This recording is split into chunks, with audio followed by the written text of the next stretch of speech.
तरमीमी bill वापस लो, वापस लो। तरमीमी bill वापस लो, वापस लो। तरमीमी बिल वापस लो, वापस लो। आदाब नाजरीन, न्यूज़ 16 डिजिटल में आप सभी का खैर मकदम है। शहर बेंगलोर में ऑल कर्नाटका सुन्नी उलेमा बोर्ड की हिमायत के साथ दो मारूफ तंजीमों की तरफ से वक्फ बिल के खिलाफ कड़े अल्फाजों के साथ मजम्मत करते हुए जी हाँ रजा फाउंडेशन सुन्नी उलेमा बोर्ड ऑल कर्नाटका के ज्वाइंट सेक्रेटरी MM रजवी साहब और ऑल कर्नाटका सुन्नी उलेमा बोर्ड के जनरल सेक्रेटरी ने ऐलान किया और बताया कि शहर बेंगलोर में ऑल कर्नाटका सुन्नी उलेमा बोर्ड की हिमायत के साथ रजा फाउंडेशन चैरिटेबल ट्रस्ट बेंगलोर की जानिब से यानी कि दो तंजीमों ने एक होकर मुत्तहिद होकर मस्जिद जाफर सादिक के सदर अलहाज नज़ीर साहब की मौजूदगी में बज़्म गुलज़ार मिल्लत के ओहदेदारान की मौजूदगी में BJP गवर्नमेंट सेंट्रल गवर्नमेंट की जानिब से लाए गए वक्फ बिल 2024 के खिलाफ अपनी आवाज़ बुलंद की और एक खामोश एहतजाज किया गया और कहा गया कि मरकजी हुकूमत और BJP गवर्नमेंट ने मुसलमानों को परेशान करने के लिए पार्लियामेंट में जो बिल पास किया है वो सरासर मुसलमानों के साथ ज्यादती है, उनके साथ नाइंसाफ़ी की जा रही है और मुसलमानों के साथ जुल्म किया जा रहा है। लिहाजा मरकजी हुकूमत ने इलेक्शन के वक्त एक कम्युनिटी को इकट्ठा करने के लिए सभी वोट्स को पोलराइज करने के लिए ये चाल चली है और मुसलमानों के खिलाफ उन्होंने ये घिनौनी साजिश रची है जिसकी हम सभी कड़े अल्फाजों में मजम्मत करते हैं। आइए देखते और जानते हैं इसकी मजीद तफसीलात। दिल के फपोले जल उठे सीने के दाग से, इस घर को आग लग गई घर के चिराग से। न समझोगे तो मिट जाओगे ऐ हिंदी वतन वालों, तुम्हारी दास्तां तक न होगी दास्तानों में। सरकार तुम्हारी है, सरकार तुम्हारी है, तुम सच को झूठ लिख दो अखबार तुम्हारा है।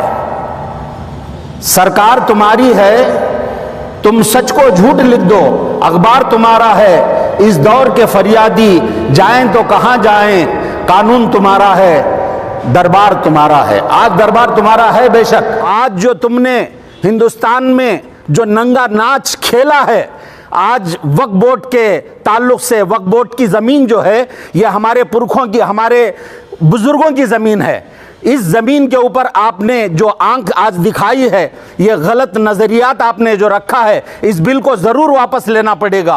आपकी ज़मीन इतनी है, आप जाओ कर्नाटक चले जाओ, आप तमिलनाडु चले जाओ, आप आंध्रा चले जाओ, आप तेलंगाना चले जाओ, तमिलनाडु चले जाओ, 10 लाख एकड़ से ज़मीन आपकी मंदिरों की है। हमें कोई एतराज़ नहीं है। वहाँ जा कर के माइनॉरिटीज़ को, जितने भी माइनॉरिटीज़ हैं उनको आप ज़मीनें, आप मकाने बना करके दो, कॉलेज बना करके दो, ये आपका हक है, आप बनाओ। हमारी ज़मीन जो है वक्फ बोर्ड की ज़मीन, हमारे बुजुर्गों ने इसको, हमारे बुजुर्गों ने वक्फ किया है अल्लाह के नाम पे। अल्लाह के नाम की ज़मीन किसी को दी नहीं जाएगी। आज ये BJP जो नंगा नाच खेल रही है, हम पूरे हिंदुस्तान में इंशाअल्लाह हम एहतजाज करेंगे। सारे मुसलमान मुत्तहिद होंगे और मुसलमान ही नहीं बल्कि दलित हैं, ईसाई हैं। आज ये खाली सिर्फ मुसलमानों का मसला नहीं है।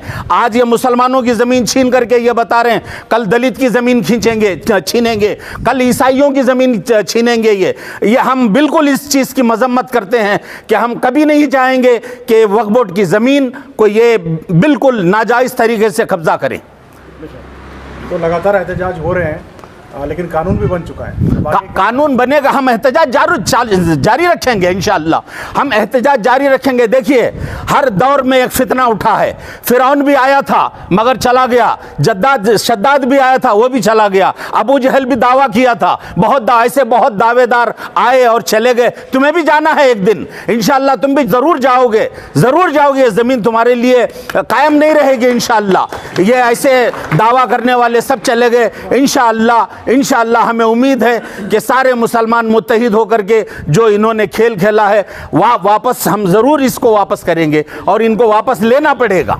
सरकार तो इंशाल्लाह। मुसलमानों के हक में तरमीम की गई है। मुसलमानों के हक में तरमीम की गई थी। अगर आप तरमीम करने की ही बात कर रहे हैं, अभी ईद की नमाज का मसला आया, आपने हमारी घरों के छतों के ऊपर नमाज पढ़ने के लिए नहीं दिया गया। आपको इतनी मोहब्बत कैसे हो गई मुसलमानों से? हम ईद की नमाज सिर्फ 15 मिनट या 5 मिनट के लिए वक्त मांगा था। हमें ईद की नमाज पढ़ने के लिए कहते हैं कि आप मस्जिदों के अंदर पढ़ो, बाहर पढ़ने नहीं देंगे, जबकि हमारे घरों के छत के ऊपर आप नमाज पढ़ने नहीं दे रहे हैं। तो आपको ये इतनी मोहब्बत कहां से पैदा होगी मुसलमानों के ताल्लुक से आपको? तो हम इसकी बिल्कुल मजम्मत करते हैं कि हम इस बिल को कभी नहीं मानेंगे। कोई हिंदुस्तान का मुसलमान इस बिल को नहीं मानेगा इंशाअल्लाह।